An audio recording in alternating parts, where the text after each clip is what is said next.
વિદ્યાર્થી મિત્રો, અમારી યુટ્યુબ ચેનલ ટીચિંગ મેં સેલ્જિયમમાં આપનું હાર્દિક સ્વાગત છે. મિત્રો, આજે ધોરણ 8માં વિષય ગણિત પ્રકરણ 1 સમય સંખ્યાઓ તેમાં જે સ્વાધ્યાય છે તેનું આજે આપણે સંપૂર્ણ સોલ્યુશન કરીશું. જો વિદ્યાર્થી મિત્રો તમે પૂરેપૂરો વિડીયો જોશો તો તમને સ્વાધ્યાયમાં ખ્યાલ આવશે. અને મિત્રો, જો તમે ચેનલમાં નવા હો અને હજુ સુધી જો ચેનલને સબસ્ક્રાઇબ ના કરી હોય તો ચેનલને સબસ્ક્રાઇબ કરવા વિનંતી, જેથી તમને જે નવી નવી અપડેટો આવે છે તે અપડેટો મળતી રહે. મિત્રો, હવે વધુ સમય લેતા આપણે સ્વાધ્યાયનું સોલ્યુશન કરીશું. હવે દાખલા નંબર 1 આપેલ છે. નીચે આપેલ ગુણાકારની ક્રિયામાં કયા ગુણધર્મનો ઉપયોગ થયેલ છે તે જણાવો.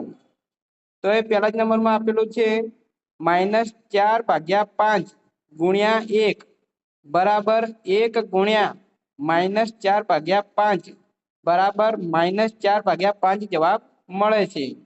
તો અહીં જવાબ મળશે કે અહીં એક એ ગુણાકાર માટેનો તટસ્થ એકમ છે, એટલે કે તટસ્થ ઘટક છે. કોઈ પણ સંખ્યાને આપણે 1 વડે ગુણીએ તો જવાબ તે સંખ્યા પોતે જ આવે છે. આગળ અહીં બીજા નંબરમાં જોઈશું -13/17 ગુણ્યા -2/7 બરાબર -2/7 ગુણ્યા -13/17. તો જવાબ ગુણાકારની ક્રિયામાં ક્રમના ગુણધર્મનો ઉપયોગ થયો છે. આગળ ત્રીજા નંબરમાં જોઈશું -19/29 ગુણ્યા 29/-19 બરાબર 1. તો જવાબ જોઈશું તો ગુણાકારની ક્રિયામાં વ્યસ્ત સંખ્યાનું અસ્તિત્વ જોવા મળે છે. આગળ એ પ્રશ્ન નંબર 1 પૂરો થાય છે. પ્રશ્ન નંબર 2 જોઈશું.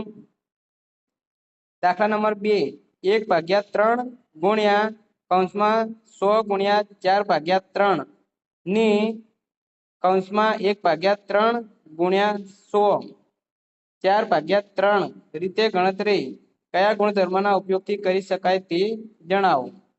જવાબ 1/3 ગુણ્યા 100 ગુણ્યા 4/3 માંથી 1/3 ગુણ્યા 6 ગુણ્યા 4/3 પદ લખવા માટે ગુણાકારની ક્રિયામાં જૂથના ગુણધર્મનો ઉપયોગ કરીશું. દાખલા નંબર 3 બે સમય સંખ્યાનો ગુણાકાર હંમેશા ખાલી જગ્યા જ હોય તો જવાબ આવશે સમય. તો વિદ્યાર્થી મિત્રો, અહીં સ્વાધ્યાય 8.1 જેમાં દાખલા નંબર 3 હતા તે 3 દાખલાઓનું સંપૂર્ણ સોલ્યુશન પૂરું થાય છે. જો મિત્રો વિડીયો સારો લાગ્યો હોય તો લાઈક કરો, શેર કરો અને સબસ્ક્રાઇબ કરો.